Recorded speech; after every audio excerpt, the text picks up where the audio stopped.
इसमें हम बात करने जा रहे हैं नॉर्मेलिटी के बारे में। नॉर्मेलिटी पढ़ने से पहले आपको पिछली वीडियो देखनी चाहिए ताकि आप इसको बहुत अच्छे से समझ जाएंगे। देखिए, नॉर्मेलिटी का फॉर्मूला अगर आपको नहीं पता तो नॉर्मेलिटी का फॉर्मूला देखिए ये होता है, आपको याद तो करना ही पड़ेगा।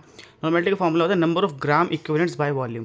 जैसे एग्जांपल के लिए हम बात करें मोलैरिटी की, तो मोलैरिटी का फॉर्मूला क्या होता है? मोलैरिटी का फॉर्मूला होता है मोल्स डिवाइड बाय वॉल्यूम। तो हमारे मोल्स होते हैं, हमें मोल्स की जगह ग्राम इक्विवेलेंट होता है। अब ग्राम इक्विवेलेंट क्या होते हैं, कैसे पता करते हैं, कैसे निकालते हैं, इसका पूरा प्रोसेसर पिछली वीडियो में दिया हुआ है। उस वीडियो का लिंक आपको मिल जाएगा, डिस्क्रिप्शन में जाइए, उसको सिर्फ देख लीजिए, आपको पूरा समझ आ जाएगा कि कैसे ग्राम इक्विवेलेंट निकालते हैं। जब आप वो पता कर देंगे, सीख जाएंगे, तो बस उसको जब आप फाइंड कर देंगे तो यहाँ पुट कर देंगे, आपकी नॉर्मेलिटी आ जाएगी। लेकिन उससे भी आसान तरीका है जिससे आप बहुत सारे क्वेश्चन कर पाएंगे अगर आपको मोलैरिटी दे दी।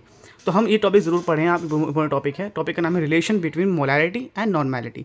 अगर आपको मोलैरिटी दे दी तो आप नॉर्मेलिटी निकाल सकते हैं बहुत आसानी से।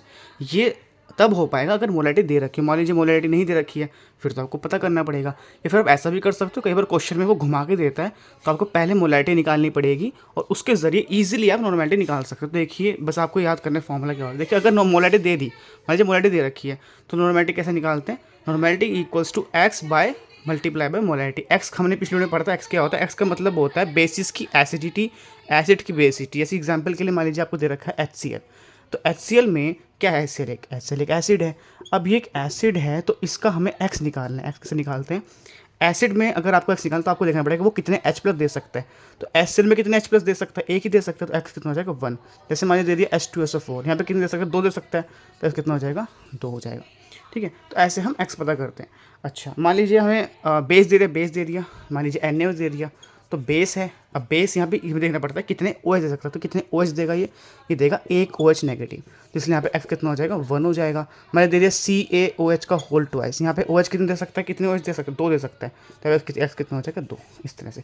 बाकी इसको अच्छे से समझने के लिए पिछली वीडियो देख लो, उसमें बहुत अच्छे से डिटेल में समझाया गया। यहाँ पे तो क्योंकि एक रिवीजन है इसलिए आपको थोड़ा सा बताया, बाकी उसको आप देख लेंगे तो अच्छे से समझ आ जाएगा। वो वीडियो का लिंक डिस्क्रिप्शन में दे रखा है, देख लो उसको जाकर। तो इस क्वेश्चन को हम एक क्वेश्चन ट्राई करने वाले हैं जिसके अंदर हम नॉर्मेलिटी पता करेंगे और हमें मोलैरिटी दे रखी होगी। तो देखिए उस क्वेश्चन को आप ध्यान से देखिएगा ताकि आपको चीज़ समझ आ जाए।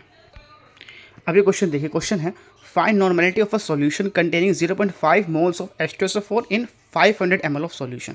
सबसे पहले जब भी कोई क्वेश्चन दिखे तो सबसे पहले क्या काम करना होता है? क्वेश्चन देख के पहले देख लीजिए हमें क्या क्या दे रखा है, क्या क्या वैल्यूज हमारे पास हैं। सिर्फ साफ साफ दिख रहा है आपके पास, एक ये वैल्यू दे रखी है, ये क्या है? मोल्स दे रखे हैं। तो यहाँ देखिए मोल्स हमें दे रखे हैं, मोल्स कितने दे रखे हैं हमको? 0.5। अगला हमें क्या दे रखा है? हमको ये वैल्यू दे रखी है, ये क्या है? ये वॉल्यूम है, ml दे रखा है तो वॉल्यूम होगा, तो वॉल्यूम कितने दे रखे हैं हमको? 500, ये वॉल्यूम आ गया। ठीक है, तो हमें अभी हमारे पास वैल्यू आ गई, हमें देखने में क्या पता करना चाहिए। देखिए, नॉर्मेलिटी पता करनी है। लेकिन नॉर्मेलिटी पता करने के लिए आप ऐसे भी कर सकते हैं कि इस फॉर्मूले से कीजिए, ये बहुत लंबा प्रोसेस पड़ेगा आपको। ठीक है, पहले ग्राम इक्विवेलेंट निकालने पड़ेंगे। ग्राम इक्विवेलेंट निकालने के लिए आपको पूरी वीडियो देखनी पड़ेगी पहली वाली, उसमें आपको देखना पड़ेगा कैसे ग्राम इक्विवेलेंट निकालते हैं, तो भी थोड़ा लंबा प्रोसेस हो जाएगा। तो वो ना करके हमें ये वाले पे जाना चाहिए, ज़्यादा ईजी पड़ता है। क्योंकि अगर हम मोलैरिटी निकाल लेंगे तो हम नॉर्मेलिटी ईजिली निकाल सकते हैं। तो सबसे पहले हम मोलैरिटी निकाल, क्योंकि मोलैरिटी निकालनी आसान होती है एज़ कम्पेयर टू नॉर्मेलिटी। क्योंकि मोलैरिटी का फॉर्मूला बहुत आसान है। मोलैरिटी का फॉर्मूला क्या होता है? मोलैरिटी होती है मोल्स डिवाइड बाय वॉल्यूम। ये मोलैरिटी होती है, मोल्स को वॉल्यूम से डिवाइड कर दिया जाएगा।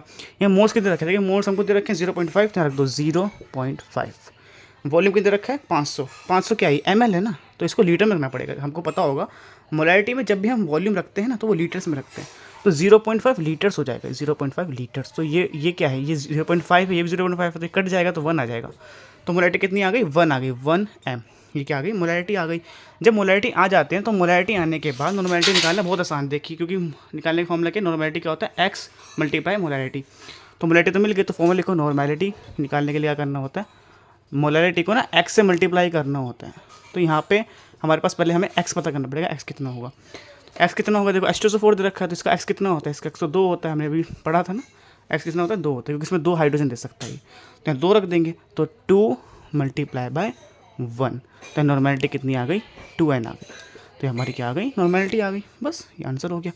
तो अगर हमें क्वेश्चन में मोलैरिटी मिल जाए तो हम नॉर्मेलिटी बहुत आसानी से निकाल सकते हैं, बस हमें एक्स पता करना होगा। लेकिन अगर मान लीजिए मोलैरिटी नहीं है, मोलैरिटी नहीं निकाल सकते, तो आप इस फॉर्मूले से करेंगे। ये थोड़ा लंबा प्रोसेस है, लेकिन अगर नहीं जाएगा तो यही करना पड़ेगा। लेकिन अगर मोलैरिटी मिल जाए तो वहाँ से मोलैरिटी अगर मिल गई तो वहाँ से सीधा उसको बस एक्स से मल्टीप्लाई कर देना है, तो नॉर्मेलिटी आ जाती है। तो इस तरह से हम नॉर्मेलिटी फाइंड आउट करते हैं। आई होप ये चीज़ आपको समझ आ गई हो। ठीक है, तो अगर मान लीजिए हमें मोलैरिटी, हमारे पास मोल्स है ना, मोल्स और वॉल्यूम तो था ही, वहाँ से मोलैरिटी इसीलिए हम निकाल सकते हैं। कई बार ऐसा हो सकता है कि वो आपको मोल्स नहीं देगा, मोल्स की जगह ग्राम दे देगा, तो अभी हम पहले मोड्स निकालने पड़ेंगे, फिर हम मोड्स निकाल के मोलैरिटी निकाल सकते हैं।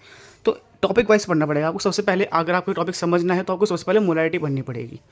सबसे पहले मोलैरिटी पढ़नी चाहिए, तब जाके आप नॉर्मैलिटी समझ सकते हैं।